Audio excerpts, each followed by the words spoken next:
Welcome, welcome, welcome to Polaris. Today we are welcomed by Jen Mullin, the VP of Marketing at Malwarebytes. Before we get started, we have a couple of housekeeping items. So first, Q&A. Please, if you have questions, some of you submitted them beforehand. That's wonderful, and we're going to try to get to them. And if you have questions throughout the session, please go ahead and chat in. I would love to answer those. Secondly, Twitter, we are at AnyRoad, hashtag Polaris by AnyRoad. Please tweet us if you have questions, comments, share what we're doing. Your audio settings, you can configure them on the bottom left of your screen on Zoom. And lastly, we are recording this as a podcast, and it will be on our website as well. So briefly, Polaris is a series of interviews with marketing leaders on how to build impactful, lasting relationships with consumers. I'm Daniel Yaffe. I'm the Chief Operating Officer and co-founder at AnyRoad. For those who are less familiar, we were founded in 2012. We're an experiential data platform for brands to scale and optimize customer experiences that change behavior. Brands like Anheuser-Busch, Michaels, Fisker, and Dick's Sporting Goods all count on AnyRoad for everything from activations to tours to classes. If your brand is investing in experiential, please check out our website at anyroad.com or reach out to talk to us. As I mentioned, our guest today is Jen Mullin, VP of Marketing at Malwarebytes. Jen, welcome. Thank you. I'm so excited to be here. Thank you for having me. Absolutely. It's our pleasure. You've had a long career in marketing. I would love to hear about it. A lot of really exciting brands that you've worked with. Yeah, I think in regards to experiences, I was fortunate enough to be at evite.com, and a lot of the brands I've worked with are using technology to make experiences easier. So how do you digitally transform experiences? And Evite was founded by two students at Stanford that were looking to figure out an easier way to get their soccer games together. So they basically coded an application, and the whole goal and mission of Evite was, how do you use technology to make offline experiences easier? And from there, the experiential really hit home. And I've been fortunate enough to work at brands that really understand how critical experiences and community are as part of their marketing arsenal. That's awesome. I love that. Can you tell us a little bit about from that time at Evite? Walk us through, because I think your career trajectory is super interesting and how you ended up at Malwarebytes. Yeah, sure. So I think Evite was really, really fun. And again, as I mentioned, it was how do you bring people together offline using online technology? And I think what was so interesting about Evite is, again, when you have a product and then you see how consumers use it. So there were use cases we never even imagined or dreamed of, like real estate agents grabbed onto it quickly to use it for open houses. And it was just interesting to see how consumers use your product. And from Evite, I then went on to Leapfrog, which was an educational software hardware company.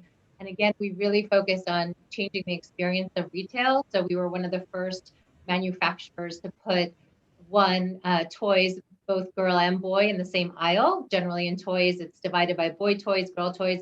We sort of broke that whole thing and said, no, our color is going to be green, not blue or pink. We're going to put everything together, and we're going to make it an experience on shelf. And we made a lot of interactive packaging. So when people walk by the shelf, the toys would talk to them, engage with them.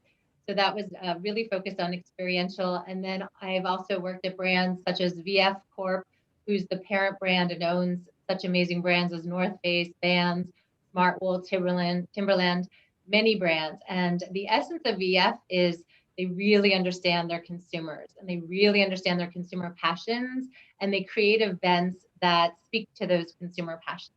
And now at Malwarebytes, we're doing cybersecurity. And again, given COVID, we're figuring out ways to build communities digitally and how to do more things online, when in the past we would have had things in person. So for example, we just did our sales kickoff meeting.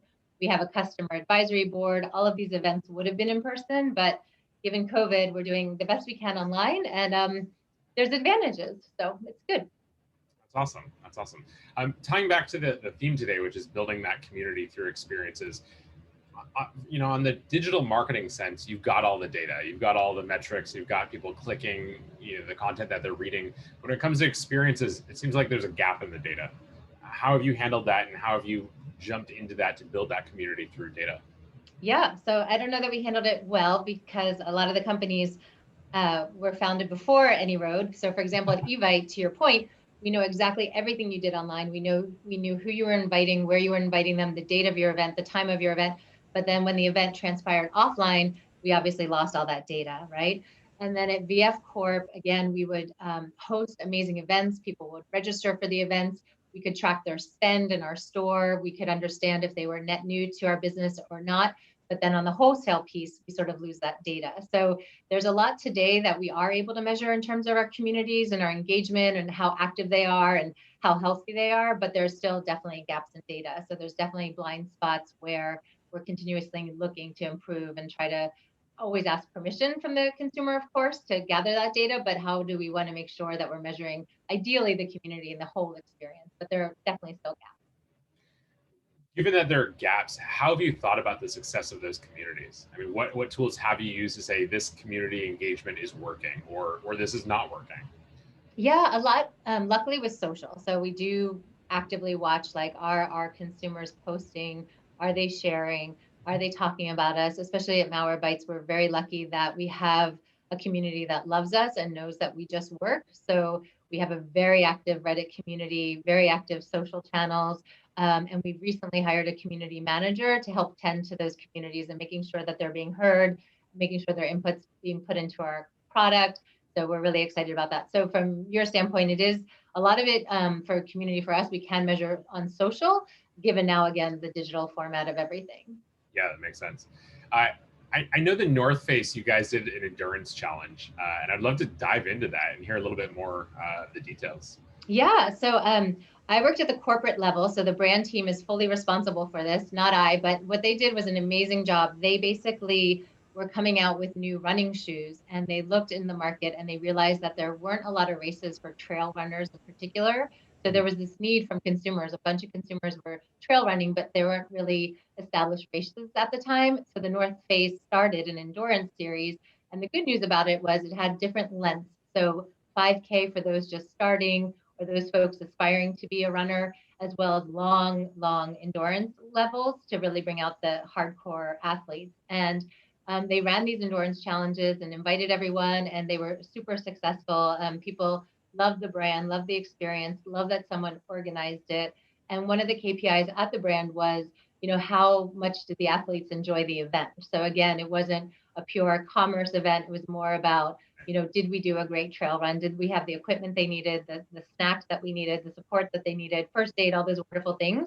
VF is really good about making sure that they're serving the consumer needs and really making sure that we're doing the right thing for the consumer always. So it was great. Yeah, that's awesome. How did you gather that feedback? Was that speaking with them or surveys? Yep, a lot of surveys. So again, a lot of times the race packets were picked up in store. So again, we could recognize them, understand them, see if they bought in store when they picked up their race packet. There was definitely registration. So we could tell if they registered, did they show up for the event, did they complete the event? As you mentioned a lot of post surveys to see how did the event go. We could then measure their spend again in our stores and see how effective it was. We could measure them over time and see how many did they come back to, did they return to it every year, or was it a one and done? So we definitely were able to collect a lot of data. That's awesome. Question about that. Did you have the context? Were these people who usually purchase North Face products, or were they new to the brand, or was that unknown? Yep. Nope. That's a very good question. We definitely created some new folks into the brand. So we definitely had from the data from our existing, we do have a CRM at the North Face. So we could tell, for example, had they been in store before, had they not, had they purchased with us before. Again, the blind spot on those brands are wholesale. So for example, you may love North Face, but maybe you're not buying at a North Face store, you're buying at your local sporting goods store. And so in that scenario, we might lose sight of your data or your purchase with us. But if you bought from our channels online or our stores, then we would know how many were net new customers. Yeah, that's interesting. And I know you and I have talked about some examples at Visa too, where you guys had partnership summits. I'd love to hear about that. So when I was at Visa, I had a wonderful job and wonderful team, and I ran the co-brand marketing team, and we set up partnership summits. And what was great about that was it was the head of the co-brand portfolio. So imagine your Amazon Visa card, your United Visa card. And what we did, and we would create content as Visa, sharing best practices, consumer insights, things we knew about the economy, things we learned. But the community really told us what their favorite part about the partnership summits was really talking to one another. So understanding that, hey, I run the loyalty program for Amazon, I run it for United, I run it for Southwest. Here are some issues we're facing, here's some challenges we're having. And the community really built after the summit that we had. And they'd continue talking, they'd continue to get together. And it was just a wonderful way to do things. And I found the same at VF. We would bring our brands together and have brand summits. And for example, the email marketing managers would sort of start their own community on best practices, or the social marketing managers would share tips and tricks and what campaign worked for them and what didn't. And you can just tell when people have a shared goal or shared purpose, that community just happens organically and it just keeps going, and it almost sustains itself. That's awesome. Uh, where have you seen the gaps in the data? So measuring a community like that, right? Community is such a holistic word. It can mean a lot of different things to a lot of people. I'm just curious, where do you see those gaps in understanding, is this community effective, or is this the community we should be building for the brand? Yeah, I think sometimes people are evangelists, and if word of mouth, right, is really tricky to measure. So for example, me personally, I love, love, love Trader Joe's, but the only data they really have on me is my receipt at the store. But I probably tell a million people a day how much I love them and appreciate them and think they've done a tremendous job in COVID. There's no way for them to measure that, right? So I'm building my own community of references and my own community of practice and community of brands that I love and trust that I tell through my community and through my word of mouth.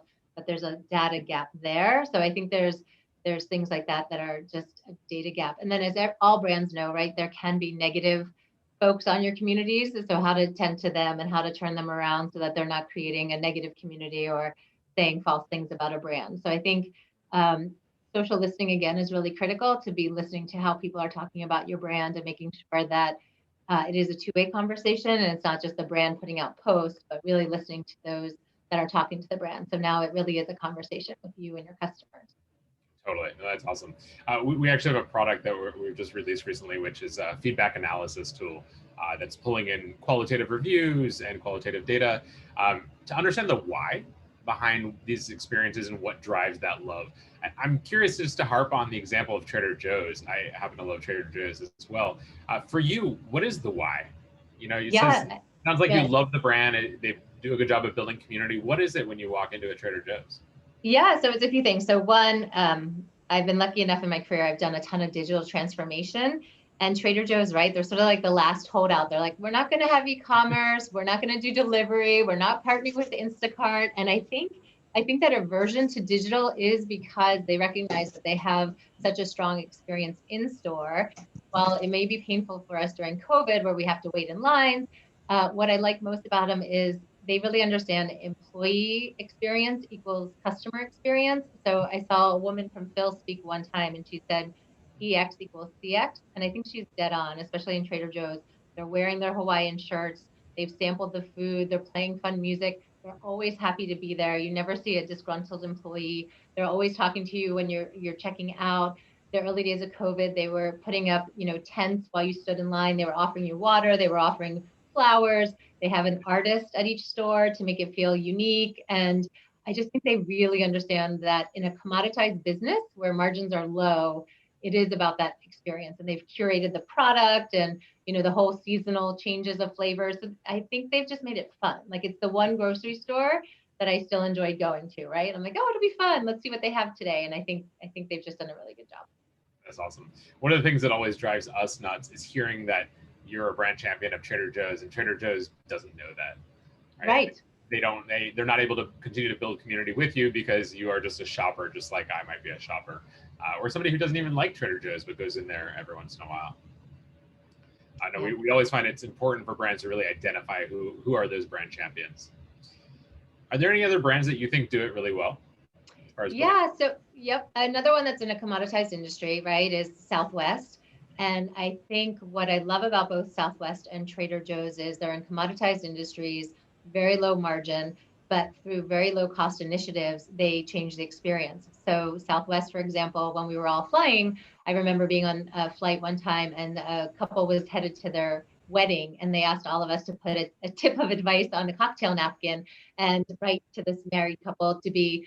So we all took out our cocktail napkins, and that started to build community on the plane, sharing the ideas. And another friend shared one time there was a flight delay and they bought everybody in the tarmac donuts, right? So again, really low cost ways that cost them nothing, or just singing happy birthday to folks on the plane, or just the silliness that they do. These cost nothing, but build that community and build empathy among a bunch of strangers just sitting on a plane. So I think they've just really nailed it. And I think they also really are good about consumer insights and understanding that we need to be transparent, and the whole transparency push of here's the prices, there's no extra fee for baggage, there's no extra fee for late charges. They really understood consumer pain points and what people really can't stand about traveling, and they made sure they did the exact opposite, right? There's no surprises with them. Yeah, no, that's super interesting. I want to shift over to Malwarebytes, because you're still fairly new at Malwarebytes. I'm curious to hear how at Malwarebytes, which is a software company, maybe you could tell us a little bit about it, how you guys are using experiences there, and what does community look like in a B2B company? Yeah. So Malwarebytes, we're both B2B and B2C. All of you should check us out. We are the most effective, efficient cyber protection company out there, and we definitely can remediate. So you'll hear over and over and over again from our consumers, both customers on B2B and consumers, that we just work. So heaven forbid your computer gets infected by whatever, you can always remediate and fix that with Malwarebytes. So the founder story is actually interesting. He actually started as a nonprofit, and he was gaming on his mom's computer, and he got infected. And she, of course, was very upset and was like, you need to fix this. What did you do to my computer? So at the age of 13, 14, he created a company. And he's very bright and figured out a way for all of us to make sure that we don't have malware, we don't have bad things on our computer. So in community, we have been doing, as I mentioned, like our customer advisory boards, where they used to be in person, and we would get together with our customers and find out, what do they want to see more of, what's working for them, how do we co-create with them. That has all moved online now. But the nice thing about moving online is that it can expand the community. So now we can have people from all over the world joining, and there's not a limit, right? Before there may have been a space limit or a travel limit, or maybe somebody couldn't get away to join us. And now, because it's all digital, we've had much stronger attendance rates. There's, again, much more interactiveness. We can talk to the consumers ongoing. So it's been really, really great in that regard. That's awesome. I know that customer insights rolls up to you there at Malwarebytes. We often work with customer insights because they're trying to scrape as much data as they can about customers. And a lot of our brands and a lot of clients use AnyRoad to do that and capture first-party data. I'm curious, how does that manifest into experiences, the customer insights team?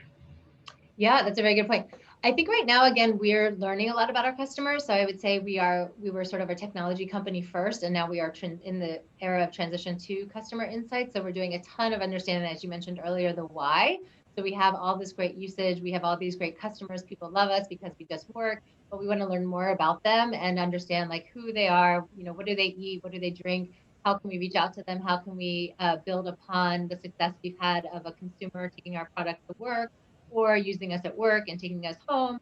So we're just learning a ton about our folks. But as you mentioned, then we want to build more community. So we've been thinking about doing a lot of ideas as you've done, like with webinars with our consumers, because again, we have these amazing threat hunters, we call them, who know what's happening out there on the internet and things to protect yourself against. So how do we create webinars on the consumer side, which is obviously a standard practice for B2B, but how do we do it on the consumer side so we can educate people on privacy and educate people on the threats that are out there and how to protect themselves? So there's a lot of fun community building that we're looking at doing to bring these evangelists together, and also net new people who may not know, like, oh, you should have a VPN before you're sending your taxes online, or before you submit a college application. Like when you think about the data that people share online, they really should be protected. And so you really want to understand what's out there and how we can help protect you. That makes sense. I'm curious, we've talked about all these companies that are doing it well, success stories. Do you have any stories offhand of times that it hasn't worked well, or building a community has failed, or there's something that really was a misstep? I think there's some, and I won't name brands, right? But I am a mom, and there's sometimes when you age out of products just because your children are too old. And I think, again, given data and given today every access that you can get, they should know by now, like, hey, the child's too old for baby things anymore, or diapers anymore. So I think there's a lot of data that could be inferred behind the scenes. Like, hey, if you know the birth date of my child, you should be able to figure out the age they are today based on my purchase behavior again, right? Especially in the bigger stores from receipts and whatnot, and where they have SKU level data. So there is an opportunity for them to infer more and start to cater the offers better. Or, for example, I worked at Visa, and a certain competitor would send me direct mail piece like every week. And I was like, surely you should know that I work at Visa, or surely because I haven't opened one direct mail piece from you, why do you keep sending week after? Like, this is not cost effective. So I think there's things like that, right? Where people should pay more attention to open rates and direct mail or even online, and understand when their spend starts to be inefficient, it's time to stop. Like, this person's definitely not interested after this 17,000th mailing. It's time to just stop and find a plan. Oh, totally. No, we always talk about how context matters, right? Especially with experiences or community. You're going to experience a brand very different than I experience a brand. And that context matters. And we always encourage brands that we work with to make sure they have that context to be able to segment audiences, understand, okay, we've created this experience, we've created this community. It works for people like Daniel, but for whatever reason, it doesn't work for people like Jen, and be able to know where to invest.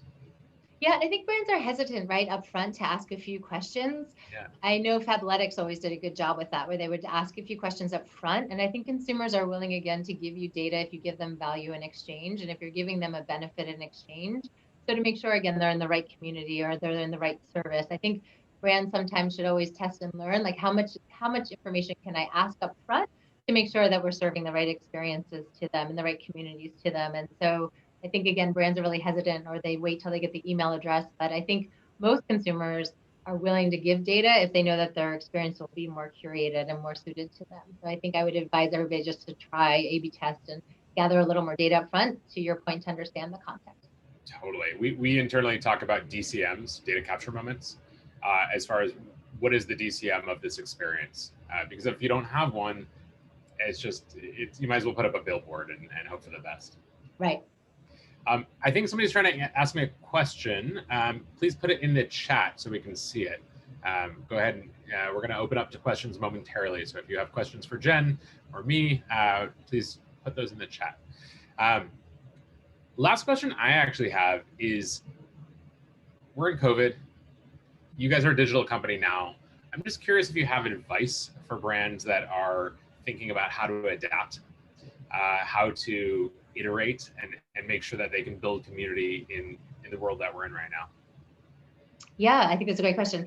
I think it's always good to ask your consumers or your employees, right? Because I think they understand. I know, for example, I personally am Zoom fatigued from work. So for my social outlets, when people are scheduling Zooms, I'm like, I'm done. I'm Zoom fatigued. I'm on Zoom all day for work. So in my social circles, I prefer not to Zoom. So I think it's always good to just ask and say, hey guys, like, here's some ideas we're thinking. How do you want to build community?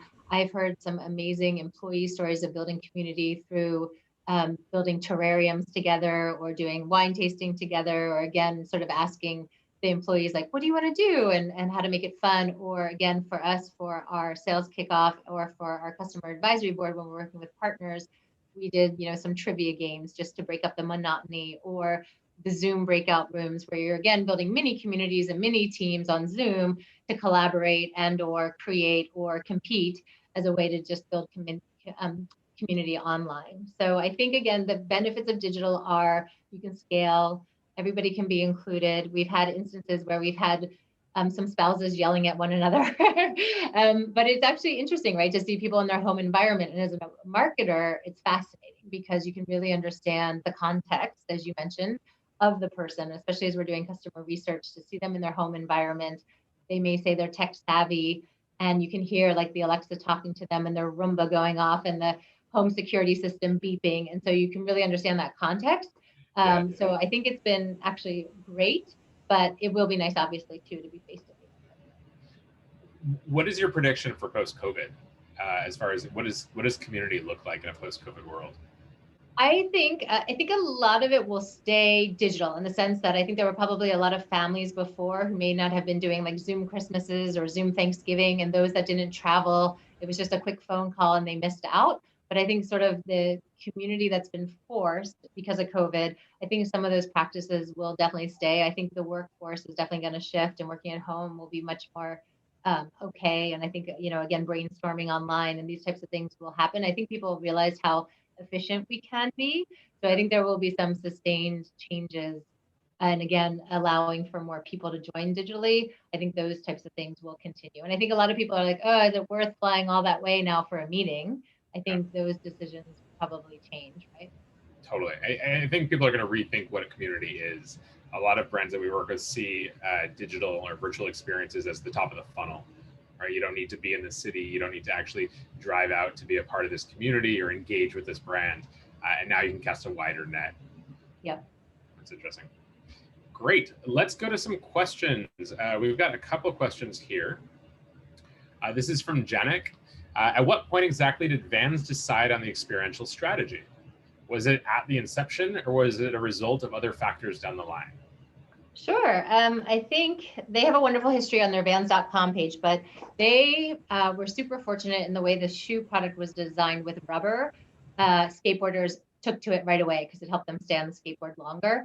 So they honestly, the product and the consumer base just created community right from the start. So they were really, really fortunate. There's some great movies called Dogtown and whatnot that just talk about the explosion of skateboarding in Southern California, but they were definitely community based from the beginning. And as the brand progressed, they did start other things like music tours and surf events and House of Vans. And so they played into that community, but it really was a groundswelling based on how wonderfully the product was designed.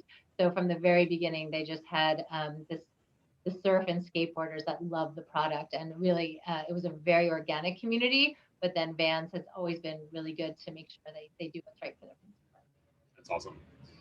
This other question is coming in from Marie. How can we define the hook to make people come to the community? And how can we ensure they stay without overgiving? Sure. So defining the hook, I think, again, is surveying them and understanding their needs, understanding their wants, like what's happening in their life right now where a need is not being fulfilled, right? And I'm just making it up. Maybe it's stressed out parents who want to learn parenting techniques, or how do you relax after being Zoom fatigued? So I think it's understanding your brand and what your brand offers, but then asking the community, like, what's missing right now? Like, how can we play a part? How can we be a thought leader in a topic that's of interest of them? And then I think you always do need to provide value, but it doesn't have to be a paid value, right? So your strategy can be thought leadership and you're providing content to them, or you're providing ways to either save them time, money, resource, and it's figuring out what you can give them, but you're not always paying for them, right? And again, I think your communities that are most successful are organically grown, will involve the brand at times, and at other times won't involve the brand. And that's okay, right? Because you want the community to stay growing and stay sustaining on its own. So, but I think it always first starts with that customer need of what's a need right now that's not being met today? Where do they not have a community to talk about something and building on that? Oh, that's awesome. We've seen a couple of our clients use our marketplace product to build a community in an organic way, where the value is actually coming from the community as well, right? It doesn't have to be one directional. It can be there are people in the community who are providing value. There are people in the community who are getting that value. We did this with Purina for dog trainers, for example. We've done this with Michael's for arts and crafts classes. And they've seen it grow organically in a really nice way. Yeah, I think that's absolutely right? Because so many consumers have so many good ideas and tips and tricks. And to your point with Michael's, it's like they can provide one idea, but then the community can facilitate so many other ideas, or say, hey, we did this, or we didn't have this ingredient, so we use that instead to make the arts and crafts. So I think that's amazing. That's awesome. This is from Shireen. It would be great to cover digital experiences to build community. So we touched on that a little bit. And just a little bit more, love to hear with Malwarebytes. Where does that look like in the coming months? Yeah, I think it's a good question. I think it's good to, with digital, really always plan again, what's the community coming for? Like, what is your objective of the community? What's the call to action for the community? What do you want them to do?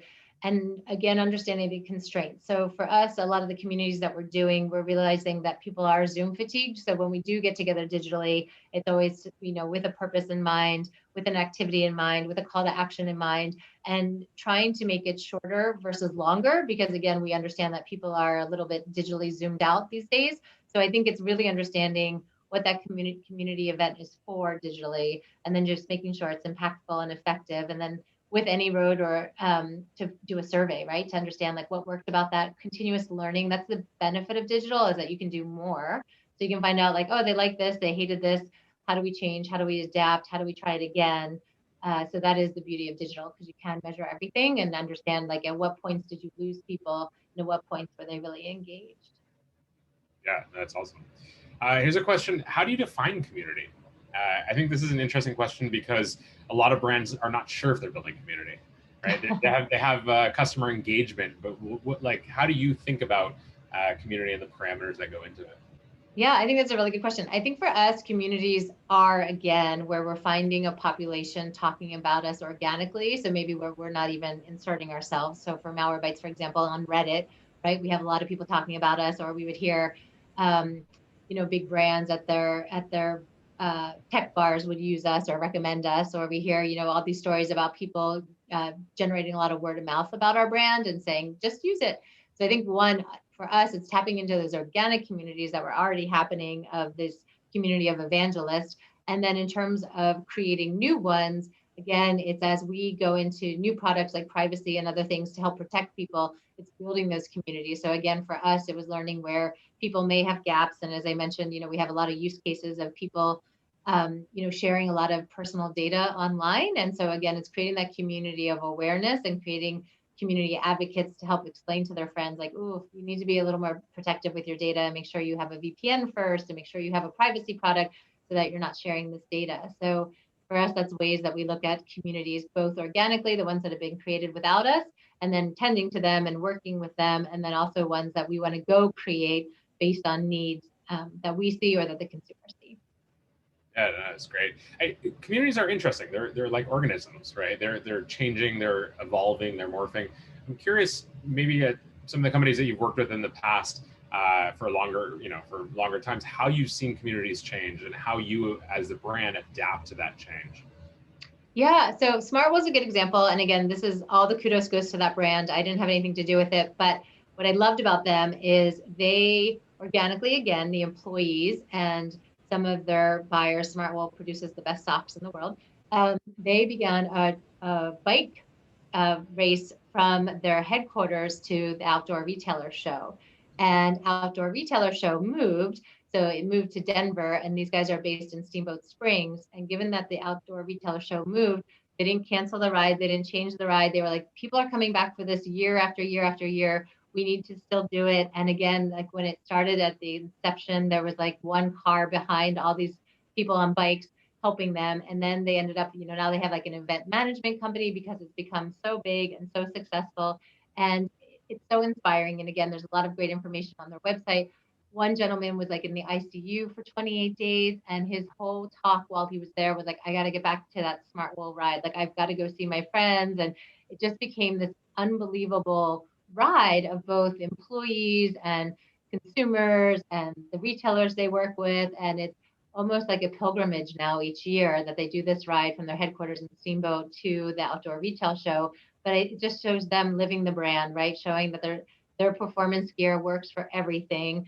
And a way to, it started organically and now it's like this big movement almost. And I just think it's just a wonderful story. Yeah, that's beautiful. Have you seen brands that piggyback on existing communities? I think as a brand, if you're looking to build a community, sometimes it can be daunting getting budgets, figuring out how to spin up organically. Have you seen that where brands will actually piggyback on an existing community that is their target demographic or they believe to be their target demographic?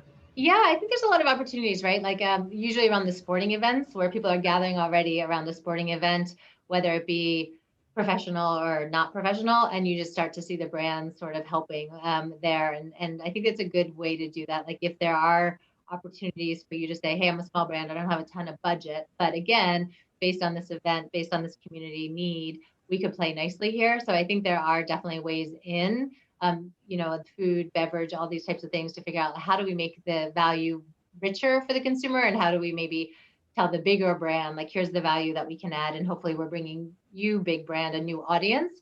So it's an opportunity, or for the bigger brand to be shown as innovative, working with startups, or like, hey, wow, they really have their pulse on the market because they're working with a tinier brand. I think it's a win-win for both brands if you really think strategically again about what's the value to the consumer and what's the value that they can get. 100%. You mentioned earlier, by the way, we've got time for a couple more questions. So if you do have any more questions, just put them in the chat and we will try to get to them. You mentioned earlier iterating experiences. It's something that we think a lot about, right? We always say you would never do a Facebook campaign, spend $100,000 and just hope for the best. That you iterate, you A/B test, you optimize it. I'm curious how you think about iterating experiences and how you've done that in the past. Yeah, that's a really good question. I think it's harder live, right? Like the endurance challenge, it's kind of hard to you can change it year to year, but right before. But I think a way for offline experiences, maybe can you test it with your employees first, right? And go through the snafus and just, again, the preparation, like 80% preparation, right? And 20% execution. So I think offline, it is more challenging. Sometimes you just can't replicate that event exactly.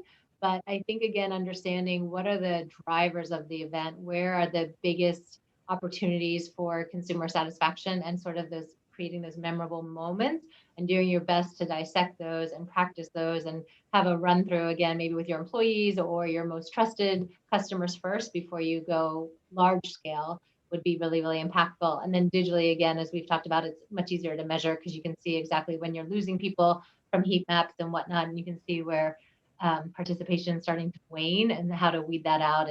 But I agree with you, like it should always be this test and learn plan. And I think what's most effective is creating that testing strategy up front. So understanding what do we want to learn from these experiences? What are our goals from the experiences? How do we measure the experiences? And really honestly thinking about the strategy up front so you know what measurement you will be able to capture and then how you can iterate on that moving forward. That's a really good point. Have you really thought about the measurement before you actually execute? And is that always important? Ideally, yes, right? I'm sure there's times that things just happen and you run with it, but I think ideally it is like thinking about like the strategy, right? Even if it's just a one pager to be like, let's make sure one, there's alignment across the org of what we're measuring. So it doesn't take place. And then after the fact, people are like, oh, did you get the referral metric? Or did you get the Heidi how did you hear about metric? Or did you get this? So I think shorter and sweeter that you can get it figured out up front and just share it across the org. So again, there's not this, oh, missed opportunity, like, oh, we forgot to capture that. We missed that data capture, as you mentioned, or we missed that metric, or we weren't even thinking about that. So I think the more that you can at least give some thought to it and share it broadly is critical. What are the metrics throughout your career? What are the metrics that have helped you get actually more budget for experiential? I think customer lifetime value, right? So definitely being able to show that through this experience, they've spent more or they've stayed with the brand longer. I definitely think brand awareness studies, again, even if they're done on the cheap to show like, hey, this experience really drove brand awareness, really drove word of mouth. So I think for me, it's definitely customer lifetime value. And then ideally always brand awareness aided and unaided. So you can understand, are we growing the brand? So it depends where you are in your evolution, but I think you always want to look at, is it a reach, retention, revenue, awareness goal of the event? What's the purpose of the event again? And are we measuring those metrics so that we're all clear again, like, hey, this is just an awareness event. We're not necessarily going after revenue, or this is an engagement for retention purposes. We want to show our best loved customers why we love them so much, and we want to show our appreciation. So I think it is critical at every event to think about first, is it awareness, reach, revenue, or retention goal? That's perfect. No, we have a retailer that we're working with that's now testing experiences, virtual experiences. They were able to really provide that data to the VPs and the C-suite and say, great, let's actually build out the budget to launch this nationally, which is awesome. Yeah, it's wonderful. We have about like a minute left. I'm just curious if you have any parting words, guidance, advice for brands out there who might be looking to build a community. Maybe they have a community, they're looking to harness it. Any parting wisdom from you? Sure. I think definitely staying close to your customer service team, right? Because I think customer service always knows like who's unhappy, who's really happy, who's singing the praises. And I think looking again on all your social channels to find those evangelists that are talking on your behalf, who are unpaid, of course, and asking the community, like, what's needed here? Like, again, what do you want to hear from us? I think there's no shame in asking. Everybody always uses the Apple analogy of like, nobody would ask for an Apple phone. Nobody knew about it. He was so smart. and that's, a 1 in a zillion. So that's great. But I think it's totally fine for you to ask your consumers and customers, like, what do you want to hear from us? What do you want to learn from us? What do you want to build a community around? Because there are always unmet needs and things that people want to learn about. And there's experts throughout your company, right? Like your coder's an expert in something, or your designer, or there's so much thought leadership in everybody's employee base. And to think about that. And again, on the digital format, think about having a webinar with those people, or having that person do a podcast, because every company has experts and thought leaders within it. And, that's an easy way to build community. Oh, that's great. That's great. I have heard, I love that Apple analogy. I've heard sometimes from some people that it's total BS as well. I actually think it's Steve Jobs' birthday today. Happy birthday. Visionary to Steve. Yeah. Anyway. Not all of us can be him, right? So it's true. We'll strive. Yeah. Thank you so much, Jen. This is wonderful. Thank you so much for joining us. Thank you to all the attendees. We hope you have a wonderful day and stay healthy. Thank you so much. Thank you. Cheers. Bye. Bye.